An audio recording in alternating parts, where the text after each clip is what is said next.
우리 교회는 하나님을 영화롭게 사람을 존귀하게 과연 그 교회라. 하나님께서 우리 중앙교회 세우신 목적, 중앙침례교회가 존재하는 가장 중요한 의, 중앙교회 모든 성도가 가슴 속에 품고 살아가야 하는 아름다운 꿈과 비전, 그것을 딱 한마디로 줄였습니다. 하나님을 영화롭게 사람을 존귀하게 과연 그 교회. 첫 번째, 하나님을 영화롭게, 제가 라틴어 한마디만 쓰겠습니다. 솔리데오 글로리아, 솔리데아 모크라티아 글로리아, 이렇게 글로리아입니다. 이것은 우리 교회 성도들의 신앙생활 방향입니다. 우리의 삶의 방향, 그게 하나님을 영화롭게 하는 것이죠. 우리가 이 땅에 살아가는 동안 모든 삶의 방향, 모든 활동과 움직임, 직장생활, 가정생활, 교회 안팎의 모든 활동과 사역의 궁극적인 방향이 바로 하나님을 영화롭게 하는 방향이어야 된다는 것입니다. 인생의 궁극적인 목적, 삶의 최종적인 결론, 생명의 존재 의미, 우리가 숨쉬고 움직이고 살아가는 모든 영역의 결론은 하나님의 존귀하신 그 이름을 높이고 하나님의 영광을 온 세상에 드러내는 것이어야 한다고 동의하시면 아멘. 그렇습니다. 우리가 공부하고 운동하고 친교하고 사회활동하고 경제활동하고 직장생활, 영성을 가꾸는, 그리고 역량을 가꾸고 인격을 갖추고 심지어는 놀이생활, 여가생활까지 우리의 모든 삶의 분야 가운데 단 하나도 예외 없이 하나님 앞에 영광 돌리는 것, 이것이 우리의 삶의 궁극적인 목표가 되어야 한다, 그런 말입니다. 취미생활도 특기생활도 예외 없이 일거수일투족의 모든 삶의 순간순간이 이곳에 맞춰져 있어야 된다는 거죠. 성경은 이렇게 말합니다. 고린도전서 10장 31절입니다. 함께 봅니다. 그런즉 너희가 먹든지 마시든지 무엇을 하든지 다 하나님의 영광을 위하여 하라. 보십시오. 먹든지 마시든지 무엇을 하든지, 잠을 자든지 일어나든지 산에 가든지 강에 가든지 놀러 가든지 어떤 일을 하든지, 열심히 공부하고 실력을 갖추고 전문가가 되는 것도 어떤 고귀한 직분과 직책을 얻고 그 어떤 권한과 능력을 가진다고 해도 그것이 내가 존귀와 영광을 받거나 내가 잘나기 위해서가 아니라 나를 예정하시고 계획하시며 나를 만드신 하나님, 그분 한 분께 영화롭게 해드리고 그분을 기쁘시게 해드리고 하나님께 존귀함을 올려드리는 그것이 우리의 삶의 궁극적인 목적과 목표가 되어야 된다, 그런 말입니다. 그것이 하나님을 영화롭게 합니다. 두 번째가 사람을 존귀하게, 이걸 영어로 표현하면 edifying people. 이것은 우리 교회 성도들의 신앙생활 모든 삶의 태도입니다. 하나님을 영화롭게가 뭐라고요? 삶의 방향. 사람을 존귀하게, 그건 뭐라고요? 삶의 태도라는 거예요. 어떤 방향으로, 어떤 태도를 갖고 삶을 살아야 하는가. 우리가 이 세상에 살아가는 동안 모든 삶의 태도, 일체의 움직임과 활동, 가정생활, 직장생활, 교회 공동체 내에서, 시장에서, 산에서, 들판에서, 바닷가에서, 섬에서, 그 어디에서든지, 그 어떤 상황에서든지, 언제든지, 어디든지, 언제든지, 어떤 상황 가운데라도 우리의 모든 행동 하나하나를 행할 때마다 내가 아닌 다른 사람을 존귀하게 하는, 다른 사람을 귀하게 여기는 그 태도를 잃지 말아야 된다, 그런 말입니다. 다른 말로 좀 바꿔볼까요? 나눔과 베풀므로, 겸손과 낮아짐의 태도로, 자만하거나 교만하지 않은 마음과 행동으로, 공손함과 예절 바른 몸가짐과 언어로 우리의 삶을 순간순간 살아가야 한다는 겁니다. 자, 여러분, 우리가 그동안 어떻게 살아왔습니까? 정말 그렇게 살아왔습니까? 아니면 거의 나를 위해서 살아왔습니까? 마치 예수님께서 베드로의 장모의 열병을 헤아리시며 그 손을 잡아주신 것처럼 모든 제자들이 거부하고 거절하는 어린아이들을 받아주시고 안고 축복하셨던 그 예수님처럼 여인들이 아이를 안고 예수님께 왔습니다. 그때 제자들이 그때 이야기를 했죠. 뭐라고요? 애들은 가라. 근데 예수님 뭐래요? 어린아이들이 내게 오는 것을 금하지 말라. 천국은 이 어린아이들의, 어린아이 같은 사람이래야 천국에 간다고 그들을 안고 축복하신 내용이 성경에 있습니다. 그렇습니다. 가난하고 병든 이웃들, 소외되고 천대받는 사람들, 그들을 친히 찾아가고 친구가 되어주고 제자 삼아 주셨던 것처럼 우리도 이웃을 섬기고 세워주고 보듬어주는 삶을 살아야 하는 것, 그것이 우리 교회, 우리 성도들이, 저와 여러분이 살아야 할 삶의 태도인 줄 믿습니다. 누군가의 도움이 절대 필요한 장애인, 병든 사람들, 헐벗고 굶주리고 있는 사람들, 고통과 번민 가운데 있는 사람들, 가진 것이 없고 배운 것이나 갖춘 것이 없는 빈곤한 분들, 노약자들에게 따뜻한 말과 부드러운 손길로 그들에게 다가가 그들을 보듬어주고 그들을 감싸 안아주고 그들의 필요를 채워줄 수 있는 삶, 이것이 우리가 살아야 하는 삶이라 성경은 그렇게 말합니다. 마태복음 22장 39절 함께 보겠습니다. 둘째도 그와 같으니 내 이웃을 내 자신같이. 첫째가 뭐죠? 첫째는 이것이니 내 마음과 뜻과 정성을 다해서 너의 하나님을 사랑하고, 둘째는 뭐예요? 내 이웃을 내 자신처럼, 어떤 성경에는 내 이웃을 내 몸처럼 사랑하라. 정말 내 이웃을 내 몸처럼 사랑하는 사람이 얼마나 있습니까? 온천하 우주 만물을 만드신 창조주 하나님께서는 우리 곁에 살고 있는 친구들, 이를테면 가난하고 병든 사람들, 연약하고 힘들어하는 사람들, 어렵게 살고 있는 그들, 하나님의 형상대로 우리와 똑같이 만드셨고 우리만큼 똑같이 그들을 소중하게 존귀하게 만들어 주셨는데, 나는 귀하게 여기면서 내 이웃사람, 내 주변에 있는 사람은 가볍게 한다면, 우습게 한다면 그는 그리스도인의 삶의 태도가 아니라는 것이죠.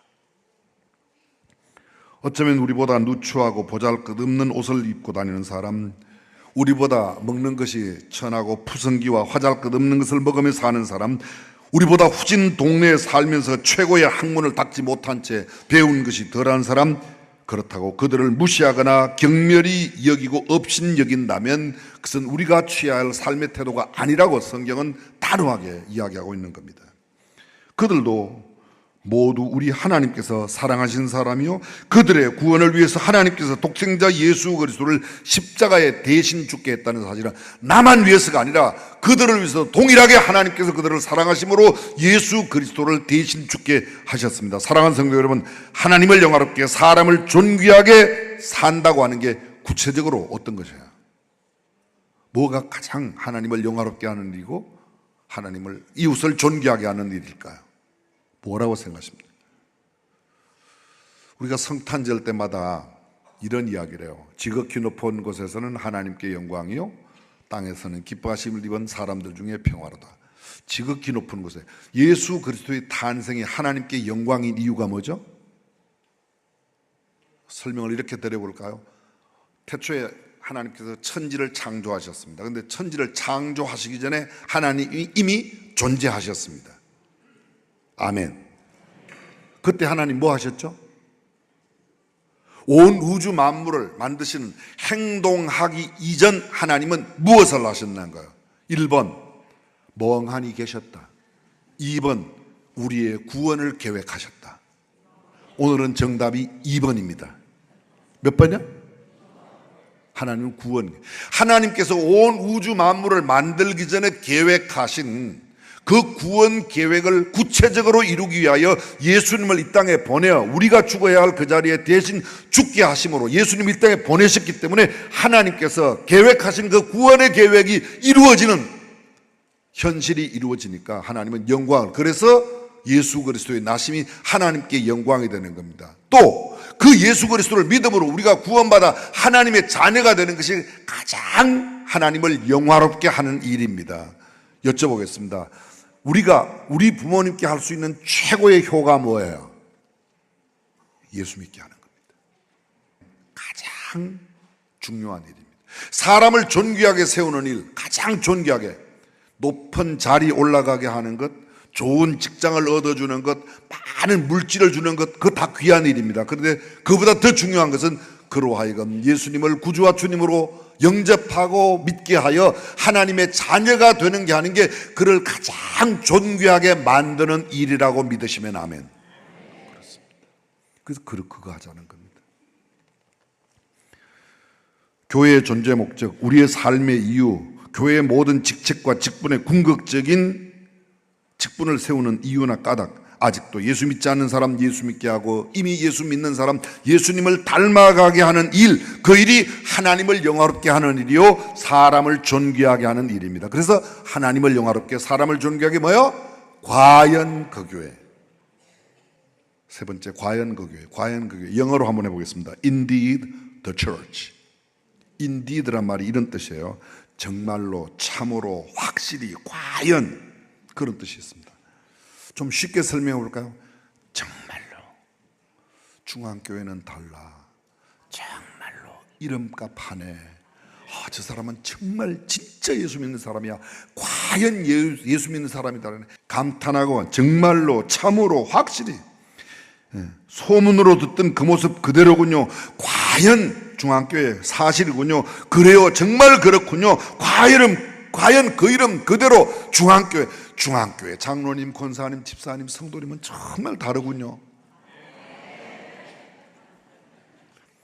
세상이 우리를 보고 말하기를 정말 참 교회다워. 중앙교회는 정말 교회다워. 과연 중앙교회는 다르구나. 역시 교회가 교회야. 맞아. 아직도 세상엔 희망이 있어. 중앙교회를 보면 이렇게 돼야 될 거 아니야. 아이고, 믿는 것들이 더해. 아이고, 믿는 것들이 더해. 예수 믿는 걸 깍쟁이야. 예수 믿는 것들 말만 잘해. 왜 이런 이야기가 나오게 됐습니까? 사랑하는 중앙가족 여러분, 우리 모두는 이러한 중앙교회 가족으로 살아가시기를, 과연 그 교회 성도로 살아가시기를 주님의 이름으로 축복합니다. 이렇게 되려면 하루아침에 되는 게 아닙니다. 어려서부터 배우고 익혀가야 되는 겁니다. 성경은 이렇게 말합니다. 마땅히 행할 길을 아이에게 가르치라. 그리하면 늙어도 그 길을 떠나지 아니하리라. 어디 나와요? 성경에 나와요. 성경에. 잠언 22장 6절 함께 한번 읽어보겠습니다. 잠언 22장 6절 시작. 마땅히 행할 길을 아이에게 가르치라. 그리하면 늙어도 그것을 떠나지. 50살, 50살, 50살 똑같네. 50살, 60살, 70살 돼서 어떤 날 예수 믿으러 교회 나왔는데 그 다음날 그 사람이 확 바뀌는 게 아닙니다. 어려서부터 이 말씀을 익히고 이 말씀을 배우고 이것을 삶에 적용하여 습관이 되고 그것이 좋은 행동으로 내 인격화될 때 이런 삶이 가능한 줄로 믿습니다. 오늘 성경 본문 누가복음 2장 51절 52절 다시 한번 보겠습니다. 예수께서 함께 내려가사 나사렛에 이르러 순종하여 받으시더라. 그 어머니는 이 모든 말을 마음에. 여러분, 이 구절이 어떤 배경 가운데 있는 겁니까? 마태, 마가, 요한은 기록하지 않는 예수님의 유년 시절, 예수님 12살 때의 일을 유일하게 기록하고 있는 이 누가의 기록, 누가복음 2장 40절부터 50절까지의 말씀 뒤에서 51절에 나오는 말씀이 바로 이 말입니다. 예수님이 함께. 예수님 12살 될 때에 유월절을 지키기 위해서 마리아와 요셉이 성전에 올라갔습니다. 어린 예수님을 데리고 갔습니다. 그 절기를 마치고 돌아왔는데 아이 예수는 예루살렘에 머무셨는데 이를 알지 못하고 하룻길을 내려온 뒤에 예수님이 없다는 것을 알았습니다. 예수님을 잊어버리고 잃어버렸던 마리아와 요셉이 성전에 가서 예수님을 다시 만나게 되죠. 사흘 뒤에 만났습니다. 그때 이렇게 말해요. 아이야, 어떻게 이렇게 할 수가 있냐? 내 아버지와 내가 정말 근심하면서 살았다. 그랬더니 예수님 뭐라 그래요? 내가 내 아버지 집에 있어야 될 줄을 알지 못하셨습니까? 모르셨습니까? 그리고 함께 내려오셔서 나사렛에 가서 순종하여.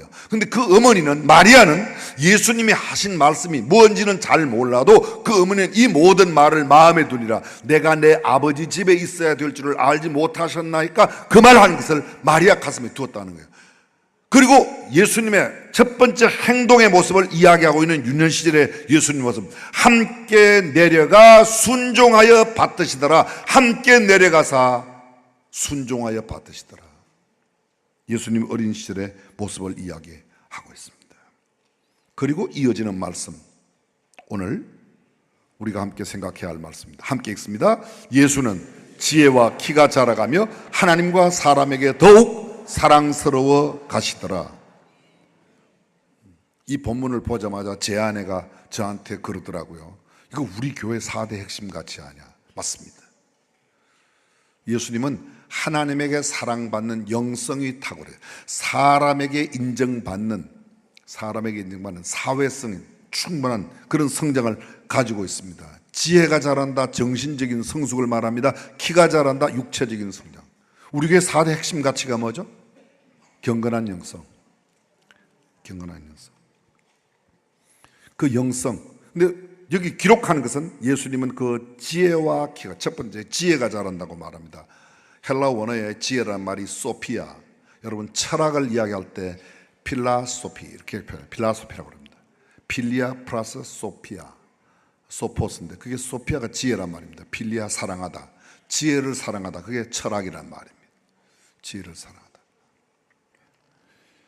단순한 지식이 아니라 하나님의 뜻을 분별하고 삶에 적용하는 영적 성장, 이것을 또는 정신적인 성장, 이런 것이 다 포함되어 있습니다. 키가 자란다. 이 헬라의 힐리키아라고 되어 있는 것은 신체적인 키뿐만 아니라 그 연령에 적합한 마음과 생각도, 정서적인 것도, 감성적인 것도, 정신적인 것도 함께 자랐다는 거죠. 덩치는 소만한데 생각하는 것은 아주 어린아이다. 이건 문제가 있습니다. 하나님께 사랑스러워 가신다. 하나님과의 관계에 깊어지는 영적 성장입니다. 사람에게 사랑을 받는다. 이웃과의 관계 속에서 신뢰와 사랑을 받는 사회적인 성장. 그 누구에게도 당당하게 대하며 단뜻한 예절 가운데 대하는, 그렇습니다. 그런데 이 말씀 속에 더욱 자라갔다, 지혜와 키가 자란다. 이 자란다는 조금 어려운 헬라 문법 이야기합니다. 자란다는 동사가 미완료 현재, 쉬운 말로 말씀드리면 아직도 완성이 되지 않아서 계속 자라는 겁니다. 어떤 때는 자라다가 어떤 때는 자라지 않는 게 아니고 쭉 계속해서 성장하는 것을 말합니다. 끊임없는 성장, 한순간에 완성되는 것이 아니라 지속적으로서 어린 시절부터 성인이 되기까지 끊임없이, 그리고 점진적으로 성장하죠. 우리가 흔히 하는 3살 버릇 8까지 간다. 마땅히 행할 길을 아이에게 가르치라. 누구에게요? 아이에게 가르치라. 아이에게. 얘가 들을만 하거든 어른이 되면 가르친다. 아니에요. 어른은 너무 늦습니다. 어려서부터 기도가, 말씀을 대하는 것이 습관화된 사람, 그렇습니다. 끊임없이 점진적으로 하나님이신 예수님께서 인간의 몸을 입으신 동안에 우리와 똑같이 배우고 먹고 입고 관계를 맺으며 성장하는 과정을 소중히, 그분의 영성도 마찬가지입니다. 여러분, 예수님께서 시험을 받으셨을 때 마귀가 나타나서 돌을 떡으로 만들어 먹으라고 40일을 줄이신 후에, 그죠? 금식하신 후에, 그때 예수님께서 뭐라고 그래요? 사단에게 뭐라고, 마귀에게 뭐라고 그래요? 기록되었을 때 사람이 떡으로만 살 것이 아니요 하나님의 입으로 나오는 모든 말씀으로 살 것이라 하였느니라 하시니. 제가 왜 이렇게 앞뒤를 기록되었을 때 예수님 지금 기록된 말씀을 익혔다는 거예요. 그 다음에요, 떡으로만 살, 사람이 떡으로만 살 것이라 하나님 입으로 나오는 모든 말씀으로 살 것이라 하였느니라. 어디에? 성경에. 어디 성경에? 신명기에. 예수님도 이 신명기 말씀을 어려서 이 말씀을 입이 배우고 익히고 암송하고 계시니까 마귀가 왔을 때 그 말씀을, 그분의 영성이 어떤 날 그 말씀은 자동으로 예수님이 깔았다 아니에요. 우리에게 본으로 보여주십니다. 어렸을 때 그 말씀을 배우는 겁니다. 그래서 그렇게 말씀을 배우지 아니하고는 우리의 영성이 자랄 수 없습니다. 그렇게 기도하지 아니하고는 우리의 영성이 자랄 수 없습니다. 여기 사랑스러워 가신다는 표현도 헬라어에는 카리스라고 되어 있습니다. 은혜라는 겁니다. 단순히 외모가 예뻐졌다는 뜻이 아니라 예수님의 인격과 삶 속에 하나님의 은혜가 충만하게 되어서 주변의 사람들이 그를 통하여 하나님의 은혜를, 그래서 그 은혜를 보고 감동과 매력을 느꼈다는 뜻입니다. 조금 전에 말씀드렸어요. 3살 버릇 8까지 간다. 예수님이 갑자기 어떤 날 막 영성이 충만한 모습으로 확 나타나는 게 아니라 어려서부터 자라가서 그렇게 되었다는 것입니다. 사랑하는 성도 여러분, 이 누가복음 2장 전체의 흐름 속에 나타나는 예수님께서 절기를 지키는 부모님의 경건한 습관을 따라 함께 가셨고, 성경이 이렇게 말해요. 이 절기의 관례를 따라. 예수님 어릴 때도 그렇게 하셨다는 거예요. 12살 때에도 예수님도 함께 갔다는 거예요. 요 사이 말로 좀 바꿔볼게요. 주일마다 아들, 딸들, 자녀, 손들 데리고 왔다는 겁니다. 여러분, 이게 왜 어린아이 때부터 아이들을 함께, 우리가 좋은 것 보면 좋은 놀이터에 함께 가려고 하는 것처럼 그것보다 더 중요하게 하나님의 말씀을 배우는 자리, 하나님 앞에 예배하는 자리에 함께 나와야 될 줄로 믿습니다. 성경은 이렇게 말합니다. 하나님과의 영성의 관계를 이야기할 때 요한복음 15장 나오는 말씀, 나는 포도나무요 너희는 가지라. 저가 내 안에 내가 그 안에 거하면 사람이 많은 열매를 맺나니 나를 떠나서 너희가 아무것도 할 수 없다. 영성을 갖기 위해 주님께 붙어 있어야 돼요. 성숙한 인격의 의미가 뭐라고 그랬죠? 정직함, 성실함, 그리고 윤리 도덕적인 것, 한 걸음 더 나가서 나누고 베풀어 주는 것이 우리의 인격을 말해요. 가장 인격이 고상하면 무엇에 나타난다고요? 첫 번째, 정직함이에요. 정직함. 거짓을 갖고는 절대로 올바른 인격을 가질 수가 없습니다.